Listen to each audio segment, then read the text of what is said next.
Hi David, Hello. Thank you for your time for the interview. My pleasure. I would like to ask you, maybe everybody knows that you started with yoga in 1975. 1969. 1969? Yes, already. I started yoga in 1969. And that was Hatha Yoga, Ashtanga? Yeah, it was Hatha Yoga. Uh-huh. Ashtanga Yoga really wasn't in the West yet. Okay. And so we learned from books, whatever books we could find. My brother and I was in Texas. We would practice outdoors in the park. Mm-hmm. It was people were so uncertain about this, they would call the police if they saw us doing yoga. Oh, really? Once police cars actually came, yeah. What did they ask? They thought we were worshiping the devil. Oh. Because we had long hair, we were under trees, doing yoga. And it see. was odd for people to see this kind of activity in Texas at that time. I see. So, but it made us feel good. We practiced outdoors, felt close to nature, the breathing helped feel good. Mm-hmm. Yeah. So, but that's how I started. Then I learned about Ashtanga in 1973 from David Williams and Nancy Gogoff. I see. They brought Pattabhi Jois to the U.S. in 1975. Mm-hmm. Yeah, Okay. and that's when I met him. Oh, okay. But there was a journey before I met him, with my own practice and from books, and then David and Nancy, and then finally Pattabhi Jois. Mm-hmm. Yeah. So you have tried the other approaches, other schools, other than Ashtanga? Yeah, I've been to a lot of other kind of methods of yoga and other classes. I like to check it out. I see. But whenever I come back to Ashtanga, it feels like home to me. Mm-hmm. So I enjoy it. But I have an open mind. I'll try other things. Uh-huh. So, and why do you keep on with Ashtanga? Makes me feel good. Yeah. Yeah. I like the routine. I like the feeling. Like I said, even from the first day I did it, it felt like I came home. Uh-huh. It wasn't so easy physically, but I really enjoyed it. It gave me an energy and a feeling inside, and I thought, wow, I like this. Mm-hmm. And I still have that feeling. Yeah, I enjoy it. Oh, great. And so I've tried all kind of other things, other classes, but for me personally, I don't feel quite the same as when I do my Ashtanga practice. But I know it's not for everyone. Mm-hmm. I don't say it's the best yoga, I just happen to like it. Yeah. And if someone else likes it, I'll share information. I think it's really important that people find the yoga that makes them feel good, whatever it is. There's so many choices today. Yeah. Mm-hmm. So there is a recommendation to practice Ashtanga or whole series six times a week, like 6 days a week. Do you do it, like whole series? Or? Well, you know what though, it sounds like it's 6 days a week, but if you really look at the system, it averages out to about 5 days a week. Mm-hmm. Yeah. Traditionally, it was practiced Sunday to Friday, no practice Saturday. Yeah. But then we also take away the moon days, full moon and new moon. Yeah. Generally, that doesn't fall on a Saturday, so that means now that's 5.5 days. Mm-hmm. I see. Yeah. Yeah. Then for women, there's no practice during menstrual cycle. So if you take those days away, and there's also sometimes holidays or something. So it really averages out to maybe 5 days a week. I see. Is in the strictest sense. Yeah? But it's like anything. People have to find the practice that works in their life. It makes them feel good. And so maybe they want to practice, or maybe they can only practice 3 times a week. It's okay. You don't have to say 6 days or nothing. And you don't have to say the whole series or nothing. Even Pattabhi Jois, he used to say minimum daily practice, 3 Surya Namaskar A, 3 Surya Namaskar B, and the final 3 postures of closing sequence. That would take 10 minutes. Even he understood not everyone will be able to do the whole primary series. Yeah, that's true. So it's important to understand that you can use this yoga as a tool in your life. If you want to do the whole sequence, or first or second, or whatever it is you're working on, great. But you also have the option of doing less and still getting great benefit. And what about you? Well, you travel a lot? I travel a lot, yeah. I primarily do first series and second series, but with my lifestyle, yeah, it's a lot of traveling around. I'm in a different city a lot, and so I practice alone in a hotel room or something many times. Oh, but it's okay. Yeah, I like what I do, but it's a kind of a commitment to that life on the road. It's not conducive so much to just developing a personal practice, but I mean, I've been to Mysore many times. I've practiced with Pattabhi Jois. But once you have the practice, I think there's a freedom. that you can just do your practice wherever you are. And that's something else I love about it. Yeah. Even if there's no class, you can just get on your mat, or if you don't have a mat, you get on the floor and you do your practice. Yeah. So you practice at least this three Surya Namaskara A's and B's every day? Yeah. Or, you know, sometimes you do more, but you always have the minimum amount you can do. So otherwise, I travel so much and teach so much, if I don't keep a thread of connection with the practice, you lose it. You lose the juice. And then the teaching just becomes a job. But as long as we're practicing, we still gain insights and we gain a feeling of it, and we keep getting the benefit, and so there's always something to share. Cool. Yeah. So when there is somebody who doesn't have a time for a whole series, would you recommend to, or he has there's not enough of time, like let's say 1 hour or 40 minutes, would you recommend to either to do whole, let's say, primary series like faster breathing, or to do just some of the poses? I don't recommend doing it really, because it'd be like a speed race. Because some people, I know some people who say, okay, I do it in 45 minutes, no problem, but the breathing is not. No, I think it's not correct then. I would say practice the normal speed and do as much as you can. I created short forms routines. I have a 15, a 30, and a 45 minute, but I just called them yoga short forms. I didn't call them specifically Ashtanga because I left some postures out and things, but with the idea that I still addressed the sequence, because they're groups of postures if you look at them. It's little families. You have Parangustasana, Parahastasana, Uttita Trikonasana, Parivrtta Trikonasana. So moving through the families, maybe sometimes I'll just take one of those to present a sort of holistic approach for someone that doesn't have time to do the whole thing. And then once they're able, if you have 45 minutes, you could do half of the practice. You could go all the way up to Marichyasana and do the closing sequence, if you have that much time as well. Perfect. So it really depends, but I wouldn't recommend just getting on your mat and racing through.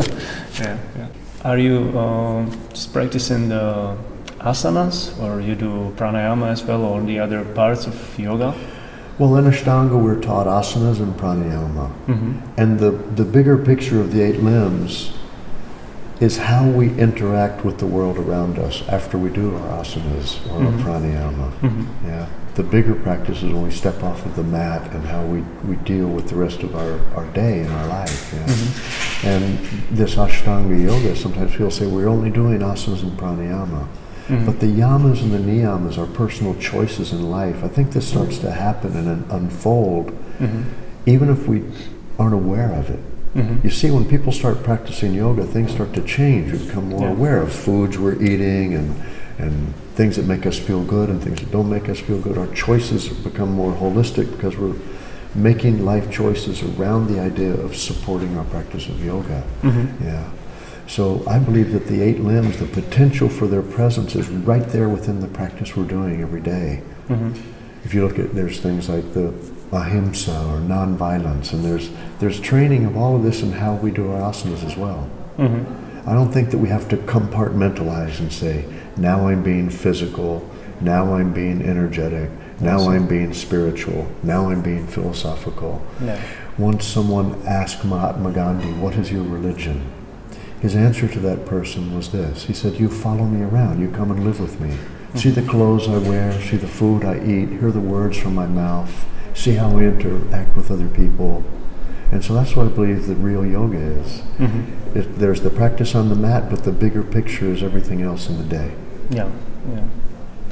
Where do you get your inspiration for your lessons and workshops? You read some text or deeper texts or books, or you mean practice? In the way that I teach? In my teaching? No, I got the inspiration from the practice first, and then from other teachers, and the teachers I've enjoyed the most were fun. Pattabhi Jois was fun. He brought a joy to the practice. Teachers I found the most inspiring, they had a joy in their heart and in their eyes and in their voice. You could feel they loved what they did. And so I've always felt that to teach, we should teach from joy and love and compassion. And so that's what I do. I bring that in. I try to bring a voice from the old school, the old world of teaching, which was that. It was about a camaraderie and a joy for the practice and and an appreciation for the fact that we even get to do this yoga, and the fact that we get to teach it. So it's a special opportunity, and so the inspiration comes from the wonder of yoga itself, and the feelings I've gained from practicing it, and then I just try to share that in the best way I can, from stories or from analogies, or sometimes if somebody wants to know some technical thing, I try to figure it out in my head and break it down and just share what I learn. I see. Yeah. Do you think it's possible, let's say, to do a real yoga, like in daily life, or you need to go for seclusion and to go away from other people to some cave, or you know, like this? I think if you choose to stay in the real world or go to the cave, both are difficult. Yeah, they are. To really practice yoga is difficult. Pattabhi Jois used to say, yoga is not easy. But he wasn't just talking about it's not easy to touch your toes or get your leg behind your head. It's the bigger picture. But one reason yogis would go to the cave is they felt it's too difficult to try out in the world because there's so many distractions. So they would try to separate from all these other distractions and strip away everything except bare necessities to try to control the mind. But I've always felt that the greatest application of yoga, or the greatest yogi, is one that can live their yoga and apply it and move right through the midst of chaos and everyday life without it disturbing their mind. Some of the greatest yogis I know, using that term people like to use so much, you won't even know they do yoga. Maybe no one else in their family does yoga. They get up early morning, they do their personal practice, they get their kids to school, but they're patient with their kids, they interact with people during the day in a nice way. And to me, that's the bigger yoga. There's a definition of a yogi that I like, and it's this. A yogi is one who leaves a place a little nicer than when they arrived. So it's not just that one, I don't believe that yoga is only a selfish pursuit. Meaning just go off and gain everything just for ourselves and not share it. I think that we have a responsibility to share positive things. So if yoga really is positive and we feel good, I think it's nice to share with other people, someone else that's interested. The world needs positive attitudes, positive energy. There's a lot of negativity, there's wars, there's violence, there's difficulties, And so yoga is just one more tool that can give a positive effect and a positive light on the world. So those that are able to take the yoga right into their life and into their family and into the world, I believe it's a great service. But it doesn't mean it's easy. I see. But I give great respect and I bow down and say thank you to all the people that held the practice for so many years. Whether it's popular or not popular, people dedicated their life to doing this yoga and sharing the yoga, and I'm one of the people that benefited from people like that. So I feel it's part of my duty, but also my joy and honor to be able to share yoga with people. And I get energy from it too. I get like meeting people like you. I meet wonderful people all over the world. People tend to have a positive attitude, or they're trying to improve themselves. It's wonderful. Yeah, it is. Yes.